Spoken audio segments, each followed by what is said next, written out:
Game number 6, Lakefront Trail. In Austria, we have J.J. Raymond out of Santa Monica. In England, we have David Miller out of Olney, Maryland. David is well known to us in the face-to-face community. He also is running the Tempest tournament out of DC in October. France is Liam Stokes out of Victoria. Germany is Zach Moore, the defending Weasel Moot champion out of Minneapolis, also one of the co-founders of the Diplomacy Broadcast Network and the organizer behind the Virtual Diplomacy League. So Zach has his fingers in lots of pies. In Italy is Daniel Grinnell, Danny, usually known as, playing out of Richmond, Kentucky. In Russia, got another one of these. All right. In Russia, we've got John Anderson out of Utah. And in Turkey, we have Jason Mastbaum. Before I try to reboot this and hope that we don't have another error, I'm going to ask you guys to talk about these players because some of these are well known to you. And unfortunately, I'm going to have to pull the screen away in order to do it. I only guess more of them are known to Randy than to me. Yeah, I know most of the players on this board actually have played with at least one or two of them. David is a terrific player, but John Anderson is a strong player as well. Met him across the board. Danny has perfectly competent as well, and I'm afraid I'm forgetting the other names on there. But this I would expect. Oh, Jason Mastbaum, strong player out of the West Coast. So I'd expect to see a pretty solid level of play across this board. Yeah, this is a very strong board. John Anderson has done really well. Hasn't won a tournament yet, but has placed highly and is sitting at number 12 in the the DBN Invitational standings. I believe he took Best England at both Dixie and Boston Massacre, unless I'm thinking of something. It wouldn't have been Boston. No, that was Russ Dennis who took both of those. Yeah, but I think John Anderson has taken some Best Country awards. I believe yes, that is John Anderson, former independent presidential candidate. We've made that joke a bunch of times. Let us see how that joke wears. Do you guys want to switch or stay with East and West here? I can switch. All right, switch it I up. don't mind. Chris, tell us about the West. Okay. So England does the northern opening basically, and Germany does kill to Denmark, follows up from Berlin, and Munich holds. Which, your options with Munich are go to Ruhr, hold, go to Burgundy, go to Tyrolia. If you know Italy's going to Tyrolia, I think you go to Tyrolia. If you're not sure that's going to bounce, then you probably don't, because you don't particularly want to be in Tyrolia, probably. So that's interesting, given that Italy did go to Tyrolia. And France sits in Marseille, which is fine. You can pick up Spain anyway. That way you're covering yourself against a possible Italian intrusion into Piedmont, but while not actually annoying the Italians by moving to Piedmont yourself. All very friendly, basically. I don't see anything very exciting or very unusual. All right, Randy, can you tell us about the East? Sure. Pretty standard solid moves from everyone. Russia again commits the extra unit down south to Ukraine to help shore up Romania, while also bouncing Austria out of Galicia. So you see some mistrust between Russia and Austria there. Standard bounce in the Black Sea, and Italy opens to Tyrolia, which is fun to see. Definitely gives Italy some more options there. Also moves to Apulia and the Tyrrhenian Sea, which is an interesting combo. So we can say with some authority we will not see an Italian army in Tunis for the first time, I think, in the last several games. Yeah, Tyrrhenian Sea is very unusual, unless you're also opening to Piedmont. All right. Before we move on to the fall, I have been a little bit oblivious to the behind-the-scenes chat, and we are about to say goodnight to Randy because he is on the East Coast and it is past his bedtime. It is midnight, and I am an old man. So Randy, thank you so much for joining us tonight, and I'll cover your analysis for the first two games when it comes back around, and we'll see you again at a future tournament. I'm sure you will. Thank you both, gentlemen. Enjoy the rest of your evening. I'll see you around. All right. And bring it back. We've got Adam Silverman. Welcome back to the stream. You just were watching the East, so we will give you a second to have a look at the board while we look at fall moves for the West. Chris, tell us about it. So the first place you always look in the West for fall 01 is Belgium. See what happened there. and we've got a bounce between England and France. Germany had already ruled themselves out of Belgium, so those are the only two people who could bounce there. So no agreement on who takes Belgium. England does pick up Norway with the fleet. Germany does not bounce Russia out of Sweden. I think we've talked about that earlier, how that's a tactical and diplomatic question as to what you should do there. Munich does go to Ruhr now, giving them a play on Belgium next turn. So that's interesting, because with Italy and Tyrolia, you've got to be pretty confident that you know what that Italian's doing with that army in order to vacate Munich at that point. So that's good to see that they trusted that Italy was doing something that wasn't going to affect them, and they got it right. Lots of good guessing. Lots of good strategic work going on here by Zach Moore. And France picks up the 2 Iberian dots, which is always nice for France if you can do that nice and early. So. All right, very good. Adam, welcome back, and tell us about what you see in the East. Yeah, I guess I'll start with the Austrian moves. And, this is just, I think, Austria getting a little too clever with the self-bounce in Trieste, right?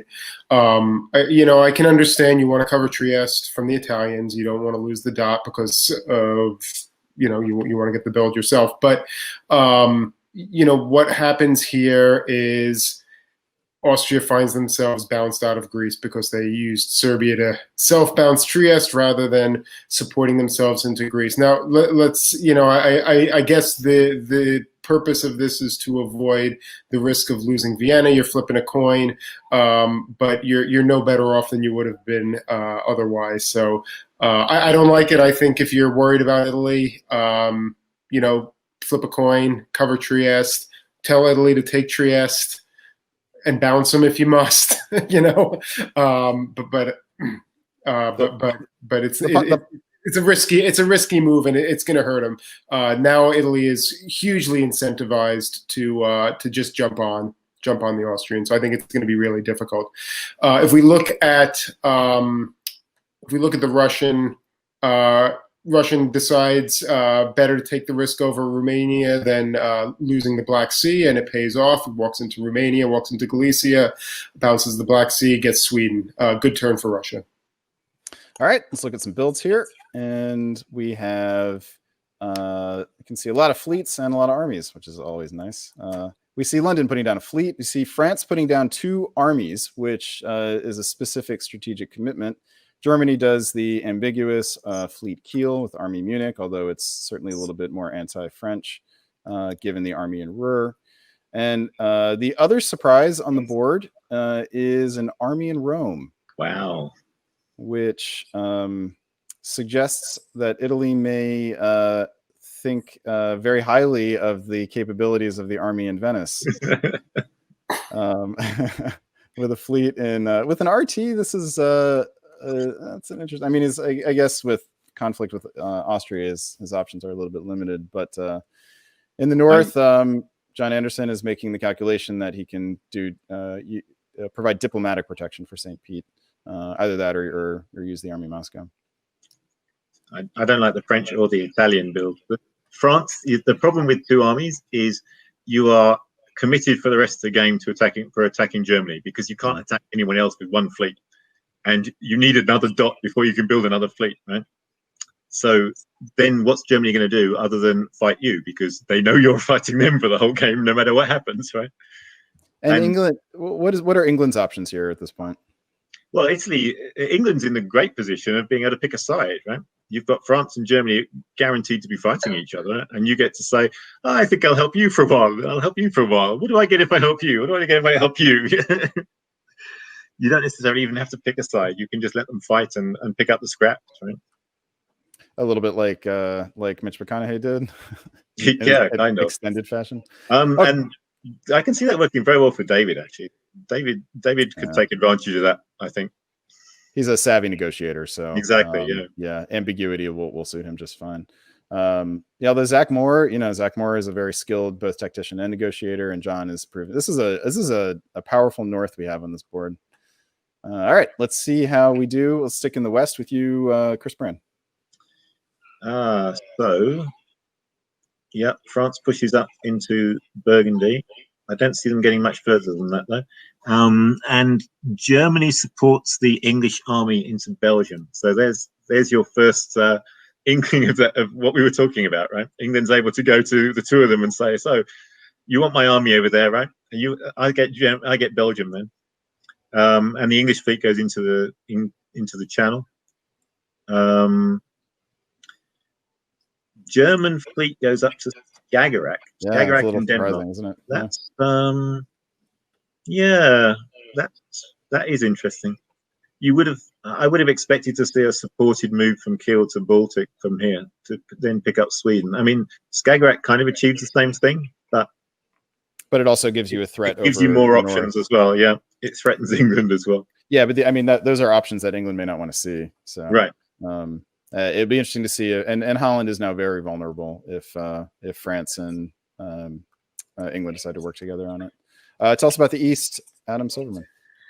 Yeah, well, the Italians do decide to attack the Austrians to no avail, and Rome goes up to Tuscany, which it's not clear that army is doing much that's very effective. Again, I agree with Chris's assessment that you probably would prefer to have a fleet there. It takes a turn to get it out, but nonetheless, you can do a lot more with it. We do see what looks like the beginnings of an AR.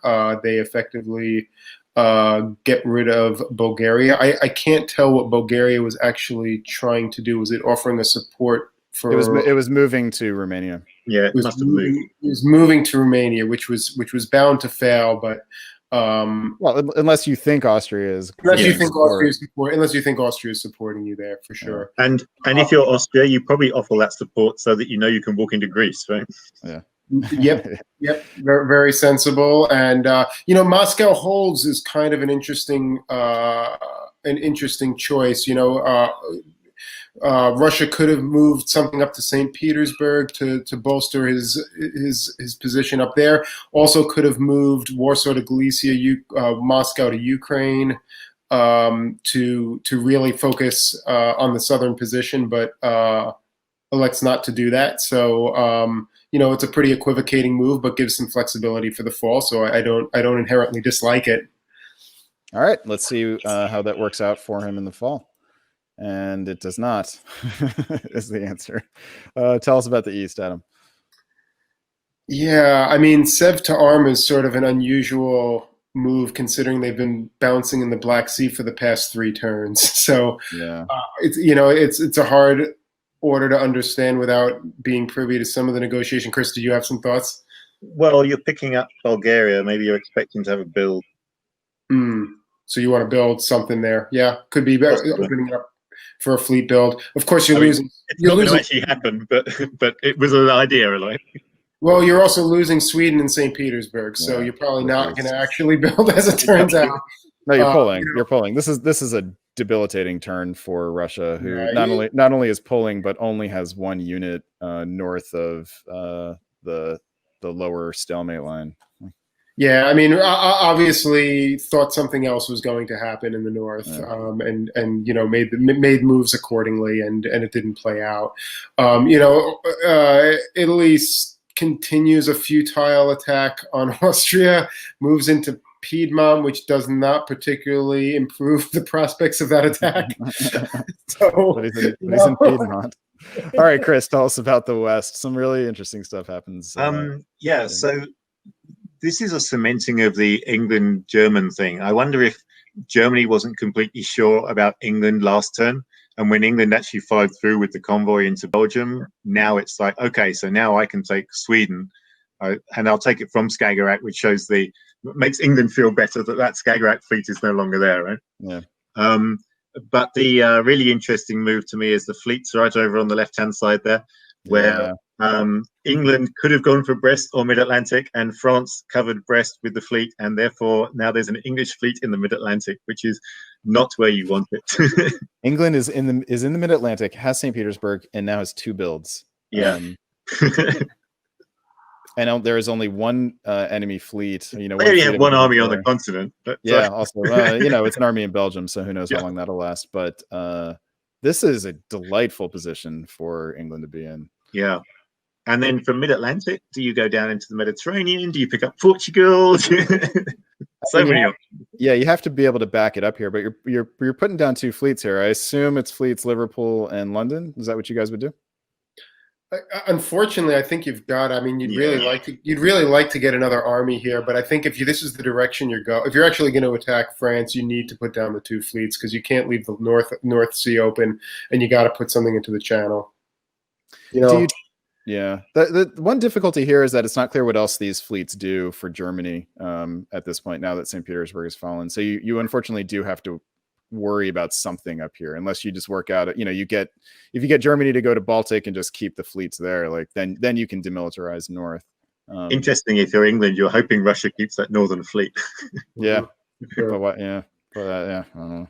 All right. Let's see. Let's see how it works out. We do have fleets Liverpool and London. Germany plops down an army, so clearly looking east here with big eyes at Warsaw. So Russia does keep the fleet, which is the fun thing to do. Drops the army Galicia, reversing the aborted stab on Austria, and Austria puts down another army for their sake. Spring 1903. Let's stay in the West, Chris. So a bounce in Spain, which is fine for England because you can still pick up Portugal in the fall. Italy, that Piedmont army is now trying to get into Marseille. Again, good luck, but it's not going to get into Marseille, but it could definitely have an influence on these logjam between Germany and France. Except that we see something a bit different in Belgium. This is always the problem when you convoy that English army over to Belgium, especially if you then find yourself in a position where you haven't got a fleet in the English or the North. Yeah. Because it's all on its own there, and it's surrounded by other armies, and sooner or later someone's just going to go, why don't we just get rid of it? Because it's just sat on a dock there. It's not doing anything. So this is a dramatic turn for Zach Moore, defending Weasel Moot champion here. Does a number of things. Did Burgundy support that move as well? Burgundy did, yeah. Yeah, so this is an agreement between France and Germany that they don't want the English army on the continent. That's not a good thing for England. Yeah, maybe that's a direct consequence of England having such a nice looking position in winter. Let's count the number of good things that Zach Moore does here. First of all, he gets Belgium with support from France, as you pointed out. He bounces the Russian fleet out of Baltic. That's a very good move. Allowing him to leave Kiel and Berlin, not having to worry about covering them. He gets the fleet into Skagerrak here, so he now could work out a very easy to work out deal here with Russia. Right? For sure, Russia takes St. Petersburg and Germany takes Norway. So why would you not agree that, right? Yeah, maybe this was an arranged bounce. That would be interesting to hear afterward. But boy, Germany is sitting really pretty all of a sudden. Although, that is interesting. That could turn around very quickly. Could be arranged or could be a very good guess. I like it better if it's a guess, right? It's more impressive, but diplomatically, it's also very impressive. Yeah, one's impressive tactically and one's impressive diplomatically, right? Yeah. Exactly. All right, tell us about the East, Adam. Yeah, so as you guys pointed out, Russia is setting up to retake St. Petersburg, which I would be surprised to not see happen in the fall. A whole lot of nothing. Italy is continuing to try to attack Trieste for some reason. I guess what I'm surprised by it, if you're so intent on doing this, why aren't you up in Bohemia and Tyrolia at this point, right? Yeah. This is obviously not going anywhere. Hitting Marseille is really not helping anything on your side of the board, and it's potentially opening up avenues that maybe you don't want to open up. So, that's just a surprising thing to be doing from this position. A whole lot of nothing. Everything's supporting, and nothing's going anywhere. Yeah, Russia gets away with leaving Sevastopol open, which is at least something. There's the same problem that Italy's got as France had, is that with those 3 armies, what can you do with them? The only thing you can do is attack Austria, right? So you're pretty committed to attacking Austria, and Austria therefore is committed to defending against you. And as you say, if you're going to be committed to that, then at least use all 3 armies to push them up into Bohemia, Tyrolia, so that you've got 3. All right, let's see. Let's see what doesn't happen in the east. Starting with you, Adam.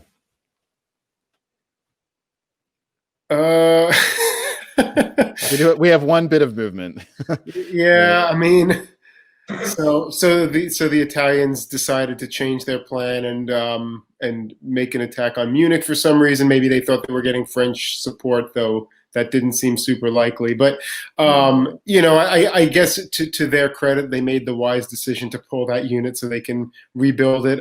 If it shows up as an army in Naples or something like that, then I guess that's what it is, right? So, one can only hope, and maybe then it'll convoy to Tunis.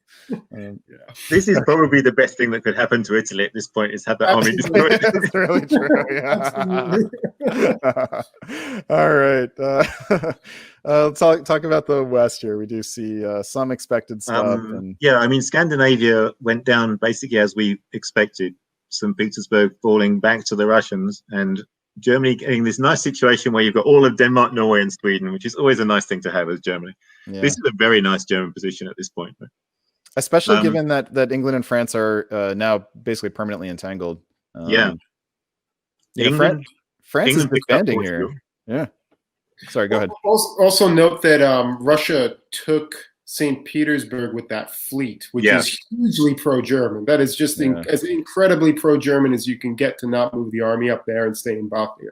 So you've got to be loving the position if you're Germany. Yeah. And I mean, from here, you can see the German fleet in Sweden moving back to Skagerrak to set up 2 on the North Sea, while that Russian army is freed up to go south, right? It's great for both of them, really. Yep. And so now Germany is dropping 2 here. Fleet and army, or do you think chance we see 2 fleets? I don't think you want 2. Well, if there was a time where you could get away with it, this might be it. Yeah. I'm not sure you can get them into play fast enough, but on the other hand, I'd be thinking about it maybe. I mean, you're definitely building 1 fleet. And the question is, do you need another army? You don't really need. I would even consider a fleet and a wave, maybe. Yeah, I mean, the nice thing, if you have another army, you could go into Bohemia or something like that to cause a little bit of trouble. So that might be some incentive to build a fleet and an army. But I actually like the idea of the wave. I really like that. I don't think you want to go and cause trouble in Bohemia. There's plenty of trouble there already. Italy and Austria are doing fine by themselves. You really don't need to mess with that. I mean, the question for Germany here is, where are your next dots? The English ones would be ideal so that you could keep good relations with France and Russia. But those English ones are going to be hard to get, and it's going to take a while. I don't know. You can get into the North Sea in the fall, can't you? Well, no, you've got to worry about losing Norway, I suppose. Yeah, and England's got 4 fleets lined up here. The question is how much do they fight with France? What does France pull here? England's pulling something, right? I think they were 1-1, weren't they? Oh no, they lost.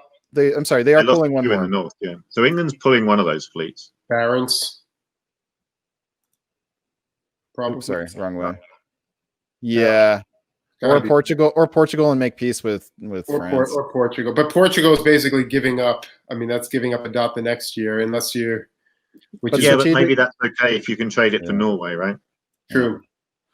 Yeah, I think I might do that. Give up Portugal. What I would do. Portugal. Yep, the whole anti-French thing was a big mistake. Portugal and Mao. France pulls Mid-Atlantic. Wow. Wow.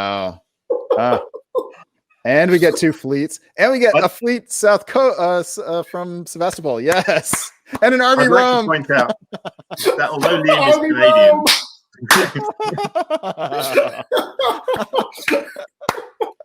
Oh man! Wow, Danny, build a fleet, man. Oh, what is going on with this game? This is great. Oh, I love it. So, how often are you ever going to see a turn where Germany builds 2 fleets and Italy builds an army? and France disbands their only fleet. Yeah. And Russia puts down fleets of Sevastopol. This is fantastic. So, let me just get this clear. Germany has twice as many units as France and an infinite number more fleets than France. Oh man, who's gonna top this board right now? This game goes on for a while. Just take a guess, Chris. Don't think about it too much. Just guess. I like Germany's position. Adam. Italy is going to build 4 more armies. But they're always going to be the same one, right? It's going to be disbanded. That's right. No, it's got. I mean, obviously Germany has a significant advantage here, but who knows? You have to put your money on Germany at this stage. Yeah. I just love the idea of Germany as a major naval power. Yeah. I mean, you can dominate the entire oceans in the north and probably in the south as well. There's only like 3 fleets in the south, in the Med. Russia's got some good long-term potential. Russia's not a bad position at all. Yeah, no, Russia's all right. I don't love the Fleet Sev build, but I don't think that's necessarily. Well, they want to crack Turkey, and it's not unreasonable for that because you're guaranteed to push it into the Black Sea, and then you're putting a lot of pressure on the Turkish docks. So I think it's reasonable in the circumstances. I like it. Sorry, go ahead, Adam. No, as long as you got a lot of faith with Austria, and since Austria is so tied up with those Italian armies, you probably can assume that Austria is okay. So I guess in this situation, I guess it's okay. Yeah. And also, that Moscow army is probably free to go south as well. So you've got an army. I like it. I like it in combination with a deal with Germany, where you leave Germany, where you and Germany leave each other alone, and it's worked out, right? And that deal might also have involved Germany not building an army, right? Yeah. All right, let's keep going, man. Let's see how this this naval battle between Germany and Russia works out. Oh, wait, I'm sorry. So how many? So there are no fleets. There's 1 fleet west of north. Okay, great. Can I just say that I'm looking forward to the German and the Russian fleets fighting across Mao and Western Med. Perfect. All right, let's start in the west here. Chris, talk to us about it.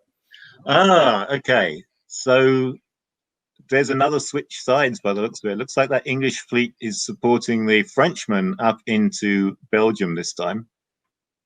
Nice reversal. Yeah, which follows on from the pulling of Portugal, probably. That buys you a lot of love with France, right? Interestingly, France didn't position to take Portugal back, so that's going to stay English for a while. And sure enough, we see England retaking Norway, moving Barents, which is probably the right fleet to move at this point. You give up on any idea of taking the Russian dots at this point, for now anyway. Because you've got four German fleets to deal with. Germany was a little ambitious here, trying to break into France. Yeah, this was a big. This was a strategic mistake. Yeah. Yeah, I mean, I would have been playing defensively with those armies this turn because you've got to know that I mean, first of all, France, is committed to attacking you for the entire rest of this game because they've got no fleets. And you just built 2 fleets. England's not going to be happy with that, regardless of what happened in Scandinavia and everything, right? So you've got to expect France and Germany working together at this point. So to lose Belgium is, to lose Belgium and Norway at the same time, right? If he just defends Belgium in the boring way, then North has to choose between helping Belgium or helping Norway, and that would give him at least a turn to get another fleet into position. Yeah. And honestly, I mean, he's lucky that Kiel to Denmark went because both those fleets could have been sat where they were to start with. Yeah. All right. Tell us about the East, Adam. I think you have to love the German moves after our previous conversation, and now Germany, takes advantage of what England's doing and goes up to St. Petersburg and out to Bothnia. You mean Russia? You're saying Germany? Sorry. You have to love the Russian moves there. That's just strong play. It's so many options, so many opportunities. The position in the south is solid, right? You don't have to worry about Turkey. You've just kicked them out of the black. Austria again is so tied up with this thing against Italy that that you just can kind of sit there and wait and let them fight each other. Who cares? Maybe you'll get a Turkish dot, maybe you won't, but you can afford to be patient there.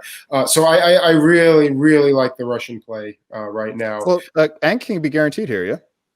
If you're willing to risk Bulgaria, if you're willing to risk Bulgaria and can be guaranteed, that's correct. Yeah. And I think that's probably a fair risk in this circumstance. I think, given that Italy just moved to the Adriatic Sea, it's probably safe. In fact, I wouldn't be shocked for Turkey to just kind of say screw it at this point and go to the Ionian and pirate a ship out. But yeah, um, yeah. And but- if you can get Austria to work with you, then you're not even risking Bulgaria. You're just guaranteeing. That's right. I would expect to see the Austrians go into Ionian. That's also not. That's not impossible. Yeah. Let's find out, shall we? No. Oh, Oh, Well, wow. wow. So they decided to force Khan, and which was not a guarantee, but they decided. It was with Greece going to Aegean. With Greece going AG, it was. Yeah, you're right. Yeah. So they decided to go for Khan, and let's see, St. Petersburg supported. What is it supporting? Is it supporting the Germans or the English? It's Germany back into the. So again, I think it didn't work out, but this is a strong play, right? Support the Germans back into Norway and follow into Sweden behind them. This is super strong play. Really, really like it. It's good diplomacy. It's good tactics. It's just really solid play. Again, you're getting you're putting yourself in a position to take all of Turkey. Austria is still tied up with Italy, which you're perfectly happy to continue to watch. That nobody's going anywhere over there. We're just doing a little bit of a dance. So, and again, Italy has another opportunity here. Tiroli is dislodged. Again, we retreat to Piedmont instead of. Why? So he could have built army in Naples. I mean, it's been 4 years. What has it gotten you, right? I mean, when are we going to learn? All right, not much. Sorry, I really like the choice that Russia made in Turkey, because in order to guarantee taking Ankara, Black Sea has to be the mover, and that risks on ending up in the Black Sea, and then you're worried about Sevastopol. So this is the better way to do it, and also. It goes that alliance with Austria, because you're pushing the armies out of the Balkans, which Austria likes, right? Yeah. Although, but you could have convoyed Romania, by the way, into Ankara if you wanted to. That's true. Yeah. But anyway, okay, let's keep on going here. I'm assuming that we all. France gets a build here. I'm assuming Army Brest, right? Looks like. Or Marseille. I mean, Italy's in Piedmont. All right, here's a real question, though. What do you build if you are Russia? I believe you're just getting one here from Khan.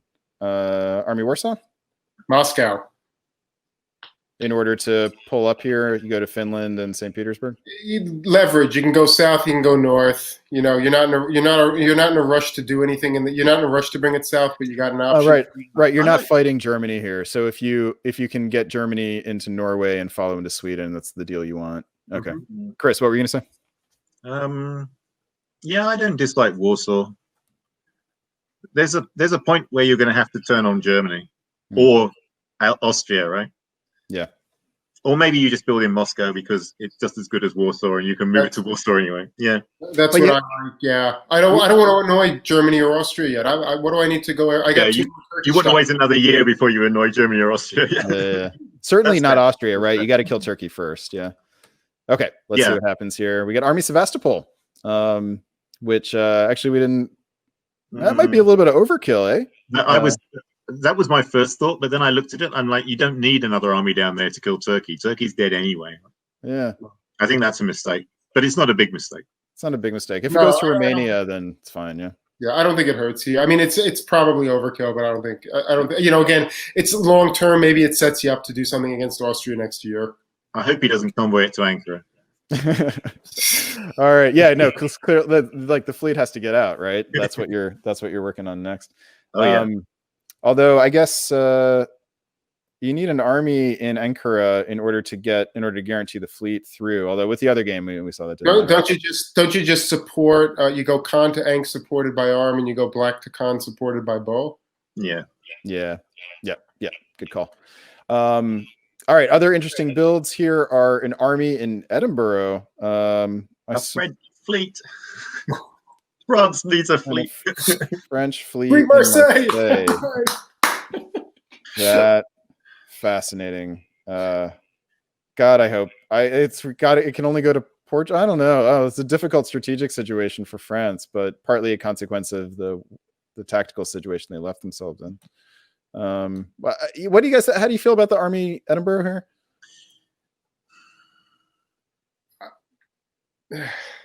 You need fleets to attack Germany, right? Well, Yeah, but you have 3 fleets. I mean, 4 fleets. The problem, the difficulty you have as England is always that you always need another fleet, right? Yeah. But you don't want to get to the point where you've got 9 units and they're all fleets. And it's very easy to end up there just building one at a time. Every time it's like, oh, I could really use another fleet, right? So at some point you have to bite the bullet and build armies. And going to 5 fleet, I think 4 fleets and an army is a more reasonable mix of units in general. Yeah, as long as it doesn't prevent you from getting the next build or slow you down. Yeah, that's the question. But where is England's next build, or is he just playing defensive at this point? Is he working with France against Germany? That's true. The problem is he doesn't have an ally in the north. Yeah. So I mean, he can't really push a fleet down into Heligoland, can he? Maybe the convoy to Holland. I don't know. He could try, but Germany I think has Skag. I think Skag, right? I think Norway to Skag, supported by North Sea, and then convoy over to Norway. Well, yeah, and hope that there's not a supported attack on Norway. Or you support to Norway and move to Skag without support. I don't know. All right, let's find out here. Whoa, that's hello. Oh, and Germany heads east. Oh, I love it. Strategic realignment. I love it. Tell us about it.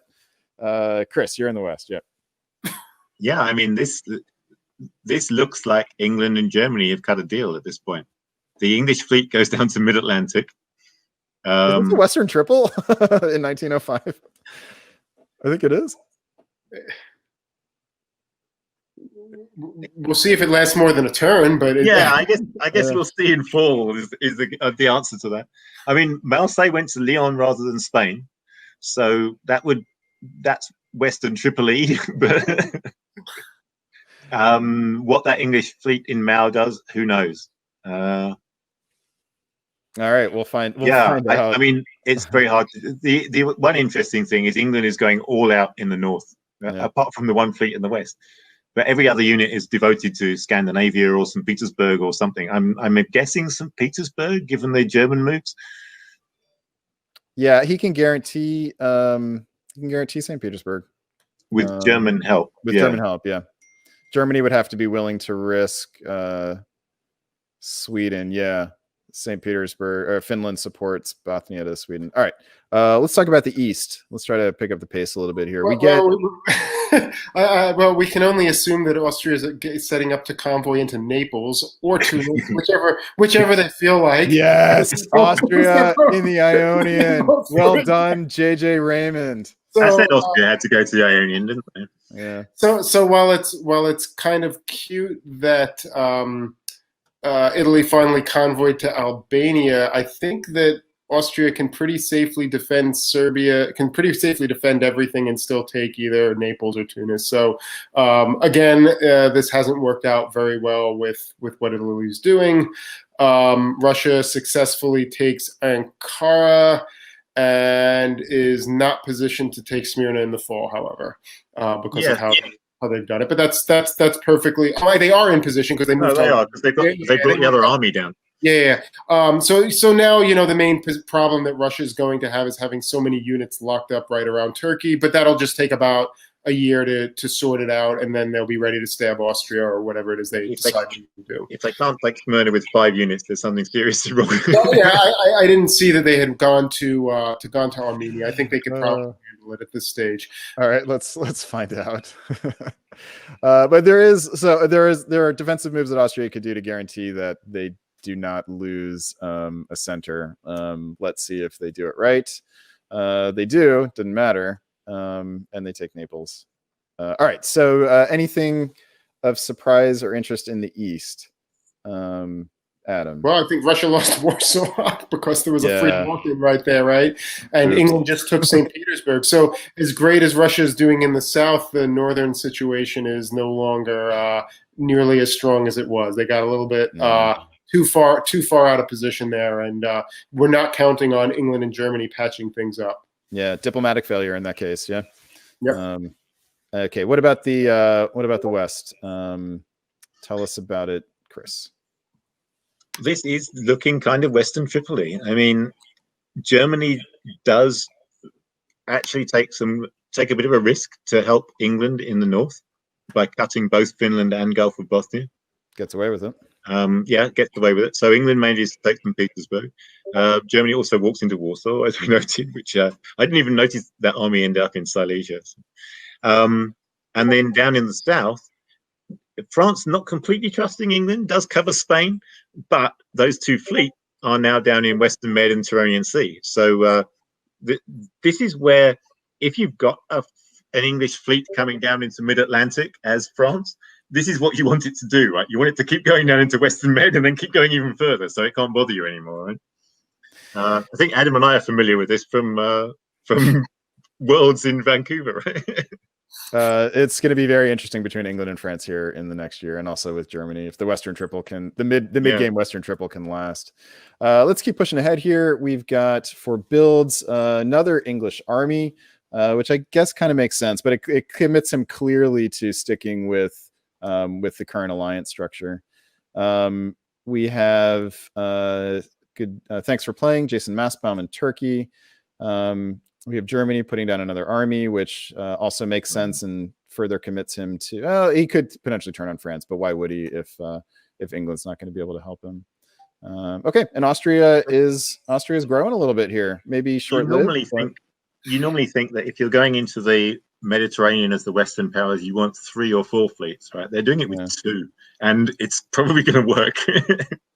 Well, I mean, look, Tunis is guaranteed for whoever wants it. Yep. And I bet they get into the Ionian. I mean, Rome's highly likely, right? Yeah. What do you mean? Taking of Rome? Yeah, I think because Marseille can come down to Piedmont, you cut a deal with Austria, you split them. Well, that would be the key, is cutting a deal with Austria here. But Austria and Russia seem like now they have as much reason to stick together as ever. Russia is about to be Turkey. Yeah. All right, let's keep going here. Tell us about the next purple turkey. This is 2 games in a row now where Turkey has gone totally purple. All right, tell us about it. Actually, the only thing that's surprising to me here is that nothing went to Livonia. But okay, Russia made the decision to go after. They don't need anything in Livonia. They can pick up Moscow anyway. No. I actually was sort of thinking maybe a Finland convoy to Livonia was, or just to get that. Well, now Russia does the move that they should have done last time. It looks like we've lost Adam here. So we'll get him back in a second. But interesting thing here is that Sweden is Norway is available for the retreat from Sweden because of a failed convoy, and looks like there? Norwegian convoyed Edinburgh to north rather than to Norway. So that seems to be a common logistical mistake. Yeah, but the retreat to Norway is interesting, right? Wasn't exactly necessary, but I think that Germany can't guarantee the return into Sweden here. So no, because the English army is moved down into Moscow, so it can't help. Yeah. And the other interesting thing here is that the army in Spain was convoyed into Tunis, multinational convoy here. I don't think this is. I think it'd be a better deal for England to go to Tunis and Spain to France to retake Portugal. Yeah. Yeah, and I mean you've got so many French armies, but do you really need one in Tunis? What good is that going to do you going forward? No. This is fantastic because now you're stranded because exactly. You can take Spain. Yeah, that's right. Spain. No, it's great as England. It's great for England. I don't know why France would do it.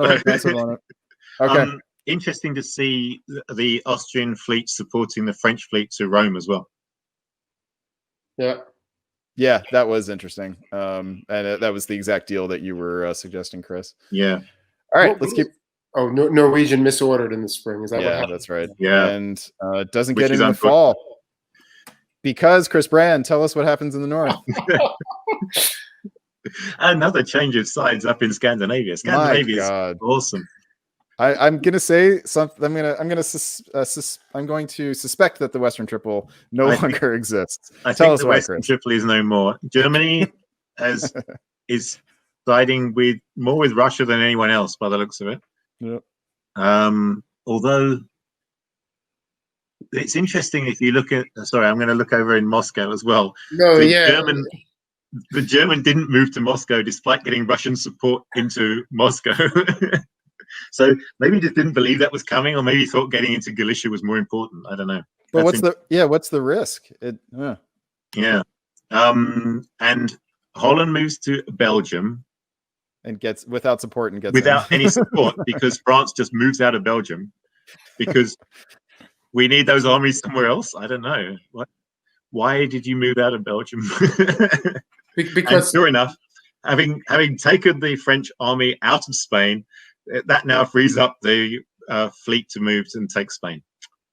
So that's a diplomatic coup on David Miller's part, I think, to convince France that, we should convoy your army over to Tunis in the spring. Well, so I just want to point this out here. So England got stabbed by Germany and still gets a build. France gets stabbed by England and still gets a build. No, France doesn't get a build. They're up, 2 down, aren't they? Up 2 down 2. Oh, I'm sorry, you're right. So they take 2 Italian dots, but they lose 1 to England and 1 to Germany. Yeah. Okay, so they're even. So who's the loser? Tell us about the loser in the East, Adam. I'm not sure who the loser is. I mean, it certainly seems like Austria is putting themselves in a pretty good position here, though. Actually, I think that they're basically getting the leg up in Italy. This is Russia's position is getting less tenable. I mean, they're not going to get taken out, but their prospects for growth are not looking very good when you basically have become Turkey, but you can't build in Turkey, even if you own all their home sectors. So, I mean, I don't. Where do you go from here? You don't have any prospects of retaking Moscow or Warsaw. You can do stuff, but this is just this is really hard. And I think, you're in a position now as Russia more to be sort of playing this kind of odd kingmaker type of thing. I mean, maybe you can get back into the game if you work with England to get up to Ukraine, or you work with England and Germany start fighting or something. But they look like they're working together still. If Germany really wanted to hit England hard, I feel like they could have gone to Moscow with the Russian help, right? Then he would have had a third build, and I don't know, but I mean, there's still prospects for this to happen. So we'll see. It's hard to envision the thing over Norway being so much a fighting situation as it was just Germany being opportunistic, right? That's what it felt like. That's what it looks like here. The retreat, I think, almost certainly was opportunistic. The question is whether them staying there with the Russian support, and also the German fleet moved from Bosnia to Baltic, which is definitely pulling off of Russia, right? Mm-hmm. So Germany builds an army here. So that suggests that he's more worried about the possible red menace below than the blue menace behind. So maybe not attacking. Maybe there was some sort of overall agreement here. Why did Germany only build 1 here? Because they lost Sweden. Got it. So they picked up Norway and Belgium, lost Sweden. So maybe there's some agreement with England. We'll find out here. And the Italian all-army approach didn't work in the end. Indeed. Okay, tell us about the West, Chris Brand. I'm just looking to see what happened in Scandinavia first. So Germany attacked Russia again, and Russia also attacked Germany, and England also made that play for Norway again. I wonder if this is what Russia told England was going to happen last time. Didn't happen last time. So England gets the army successfully into Norway. The German pulls the fleet. Though there was an open retreat to Skagerrak or Barents. That's interesting. In spring as well. So that's that's an interesting move, pulling that. That could be a big sign of friendship towards England at this point, I would say. Germany also gives there's up a trade of Belgium. centers down there as well. Yeah. And I guess that's to compensate for. So that was a handed over dot anyway. And this is handing it back again, presumably because England took Spain. France is now able to say, oh, but I thought I was going to get builds down there and I didn't. So now I need it back again. And maybe Germany, maybe Zach has been savvy enough to recognize that he's not in a position to secure the board top at this point. So being in the lead is not the best place to be. Yeah. All right, Adam, tell us about the East. I really like what Austria is doing here. They've got Russia, who they've been working with the whole time. Russia's got no incentive to move on them because they can't build if they do it. So it's like, let's just work together. I can leave my dots open behind you right now because, why are you going to take my dots? You can't do anything with them. So I like what they're doing. They're covering things like Galicia, Tyrolia, getting up into the middle of the board, putting them in a position to, get some dots somewhere, whether it's Munich or Warsaw. Rome is going to be a possibility, advancing that Russian fleet. I think it's good play by Austria. Well, the Austrian fleet is the one that advanced, not the Russian fleet. Okay. Oh, I see. Well, I probably would have tried to do it the other way. Yeah, much better. Yeah, I think they should have done it the other way. Yeah, but you're right. It's very good play by both of them to actually say, we need to play this as if we're one country, basically, at this point. Yeah. Well, you hit the nail on the head, Adam. Russia can't really grow. Their odds of topping the board are next to nothing at this point. But they've had a good alliance with Austria, so they can help Austria top the board. Maybe not a huge board top, so that their own score doesn't fall too much, but at least get them over the edge. And then you've made a good friend, and you felt like you've at least gotten a bit of revenge on the people who screwed you. Yeah, sometimes that goodwill that you build up early in the game pays off big dividends towards the end of the game, right? Yeah. All right, let's see. I mean, Austria's got a real shot to top this, right? This actually is a big deal to advance the Austrian fleet here. You can't take Rome here. Naples is now open for a retreat. I think you really needed to do it the other way. This is gonna, now you got to cover Naples. Yeah, like what actually were you hoping to do by advancing like that? You can take Rome, but then Russia gets the build, and Russia can't use the build, so that's not what you want to happen. Right? Why do you do it this way? Yeah, does this allow Russia to stay even though with a loss maybe? Yeah, okay. But is Austria going to be pulling because if Austria is pulling as a result of this, that's sort of a period. Austria is pulling, and I think you'd rather one of these armies disappear, right? There's no reason for Russia to stay even. Remove Bulgaria. You don't need it. Yep. Yeah. Okay, so Austria is going to go down, doesn't get either one of these thanks to England. Tell us about the West, Chris. It's very difficult to read the West, to be honest. Yeah, it's just a freaking mess, isn't it? So, England and France seem to be working together. There's the support for the English fleet in Western Med to go to Tyrrhenian, even though it doesn't make it, but it's tried. Looks like France is retaking Spain, and they're also getting Belgium. So France could come out. Right now, France is looking like they come out with two builds that are both given to them, basically. And they're going to be tied for the board top here. We now have a four-way tie for the board top at 7, and the next place person is at 6. Wow. France is suddenly a huge player here, eh?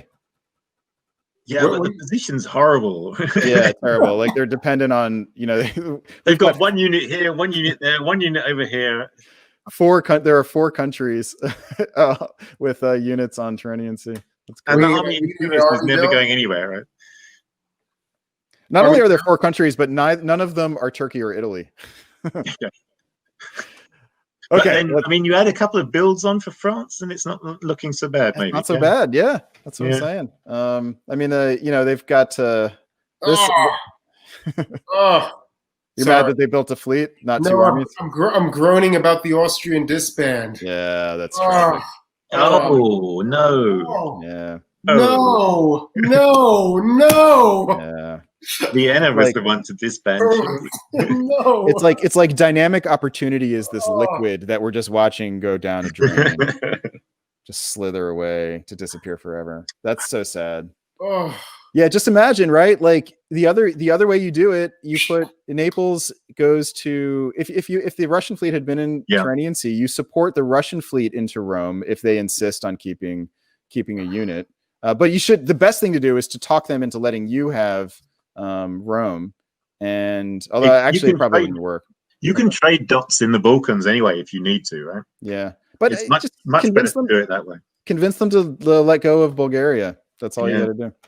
But maybe Russia hasn't given up on topping the board. Well, I mean, they're joint board top now, right? They're tied for it, right? I mean, you know, they'll have to stab Austria and somehow hold on to what else they've got. Okay, let's look at they can push up into Ukraine this turn for sure, right? Yeah, they need England and Germany to fight, which anything's possible. Who's going to top this board? Italy. Oh man, I have to say, I kind of want to put my money on Zach just because of his skill, but the position is tough, man. Position is not good. No. Just based on position, who should top this board? England. Chris. I mean, gosh, I don't know. I mean, there's potential for Russia to stab Austria at this point and pick up like 4 from them, but I don't see it. From Austria? Yeah. And then what? Yeah, exactly. And then hope everyone agrees to end the game before you lose the ball again. All right, let's keep going here. There's no consensus. I don't know. I can't call it. Talk to us about the Western units, Chris. Okay. So we've got that fleet, and well, now it can get into Tyrrhenian Sea because there's nothing there. So that works now, and it followed up with the Mid-Atlantic. So England's behaving himself. Well, it's spring, so you would expect him to behave himself in the spring, right? And that other French fleet comes down to join them. So now we've got the 2 French and 2 English fleets in the Med. So now they can do something. I guess push up into Ionian is the next thing, right? Yeah, it seems like it. Well, Naples. I suppose they'd probably take Naples in the fall. Well, no, Austria got into Rome. So they need to retake Rome, and they can't do that either. Right, but then Ionian's open here. So. Yeah, they have to push forward into Ionian then, probably. Adam, tell us about the East. Well, Russia does get Ukraine. Austria gets into Warsaw. This is actually a great turn for Russia and Austria in terms of the play in Russia. They do make some progress here. It's good progress there. It's just this fleet situation is going to be a disaster now. They're going to have a really hard time holding out in Italy. They've got one fleet, right? They just needed that one other fleet. This is a big Tragic. problem. You can't hold the Ionian with one fleet. So, they didn't even move the Black Sea fleet up. If the Black Sea had moved to Constantinople, should have went to Khan, to get it out. Then at least you're sort of at the point where you can stop them getting beyond the Ionian. But what's so crazy about this setup is that everybody is so dependent on everyone else. There's nobody who has like a really clean position. Everybody is entangled or spread out in some like tragic way. How did the German end up in Galicia? Vienna didn't cover it when they moved up, when Ukraine went to it moved from Ukraine. So why did Vienna went to Tyrolia? Because it was a march in that direction. I see. Instead of covering Galicia, they decided to cover that way. Okay. Yeah, Galicia. That would have been a really. I mean, it's a hard call, right? So there should be some interesting negotiations at this point because with 4 players all on 7. There's a lot of scope for, well, why don't the 2 of us work together and go, so we go up to 8 and then we'll take the board top with us 2 on 8, right? Between the 2 of us rather than between 4 of us. Yeah. And that could be pretty much any 2 powers at this point, right? Except maybe England, Russia, but. All right, let's see how it goes. Chris, tell us about the West. The Tyrrhenian Sea pushes up to Ionian and they push another fleet forward into the Tyrrhenian.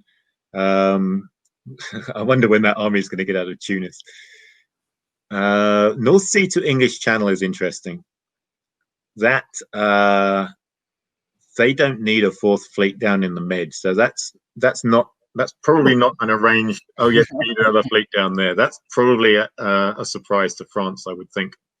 In which case, the fact that it's Lyon that went into Tyrrhenian Sea and Western Med is still there. There's to be, really, France, did you fall for the same trick again when you convoyed that army out to Tunis? And France is disbanding because of the loss of Rome. Yep. Maybe Yeah. Curtis. I mean, in the center, all those armies support each other. There's nothing happening there, Yeah, and in the east, it's relatively straightforward. Russia and gets units some and- shuffling of the English unit around. But we do have Russia and Austria bouncing in Budapest. That's kind of interesting. I think England's setting up to take some French dots, but not doing it this turn. So Russia is open for a build. Let's congratulate John Anderson on again, and he puts down a fleet. well, they needed fleets in the Med, right? We said that. It's a little late. But that's so far away. Austria built one too. Yes. Austria built a fleet. Fantastic. Perhaps realizing the mistake in pulling it in the first place. Okay, so France pulls Belgium. So now who gets Belgium? So somebody's got to make a move here, right? We've got Austria and Russia tied at 8. It doesn't look like they're going to fight each other because they've got everybody against them. But maybe one of these other powers thinks that they can make a move. So let's see if they do. And Chris, tell us about the Western powers.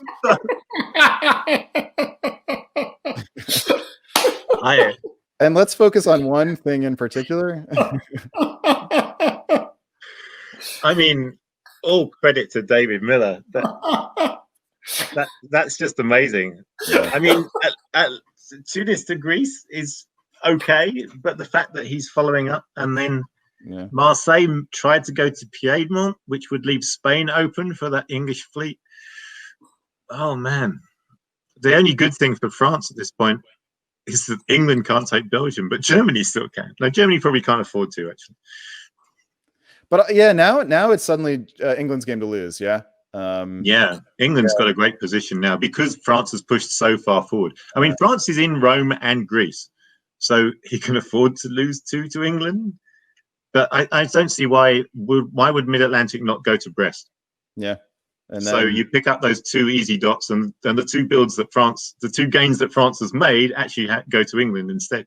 Yeah, and as long as Germany stays on side and there's no reason for him not to, then you've just stolen the board top. Well, Germany can't do much because all those armies basically have to support themselves as long as there's all the Austrian and Russian armies there, and the fleet. So David does not take Brest here. Oh. And is France going to get a build? And France is in Naples as well. Yeah. So France is, but they lose Greece. But it wasn't theirs. They convoyed to Apulia. Convoyed again. Yeah, but they don't gain Greece. So France picks up Rome and Naples, loses Tunis. Is this a strategic miscalculation on David's part? Let's find out. Let's find out. It's definitely a passed up opportunity. An army in Edinburgh. Makes sense. Nothing in the North Sea, nothing in the English Channel. But what are you doing with it? Is it defensive? No, you don't need that. You don't need that. Okay, it's 19. This is the time when it should be a fleet. Yeah, I think it absolutely should be a fleet. You don't need that. You can bring Norway back to convoy it, but convoy it where? What's it going to do? He should have taken Brest, put down 2 fleets, and go secure the board top. Yeah. Okay, let's see what happens here. Tell us about all these black arrows, Adam. You haven't gotten to say much. Tell us what happens. What is Sev going to Armenia for? I guess to get in position to go to Syria. We've got England advancing 3 fleets now. They're in Adriatic, Ionian, and Tyrrhenian Sea. Yeah, okay. We might need it to defend in Turkey. Fair enough. We've got a line in the middle of the board, so not much is going to except that we've just lost Venice. Yeah, this is exactly the problem in the south that we expected to happen. But we've got a line in the middle of the board, so not a lot is. I'm a little befuddled by this.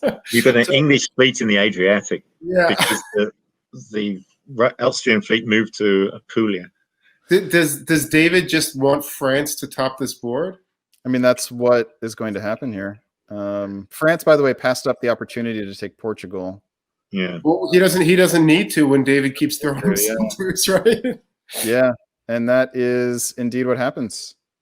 And I believe this is how the game is going to end. It's a big tie. Why doesn't I'm sorry. Why didn't France? They lost Belgium. Germany took Belgium. Germany took Belgium. And Germany was at 6. So we end up with a 4-way tie at 7. Yeah. Oh, it makes me so sad. It makes me so sad. I really, really liked Austria's position early in that game until that fleet debacle. I really love that position. Yeah. What a shame. What a shame. And wow. I don't. This position for Russia is kind of interesting, right? I mean, you have, now that you've got some home centers back, there's actually some potential for you to do something here that might be interesting to get the board top yourself if you're willing to make a move on Austria, right? I mean, you can pretty much walk into 2, if not 3 Austrian dots. It's surprising that nobody really went for it.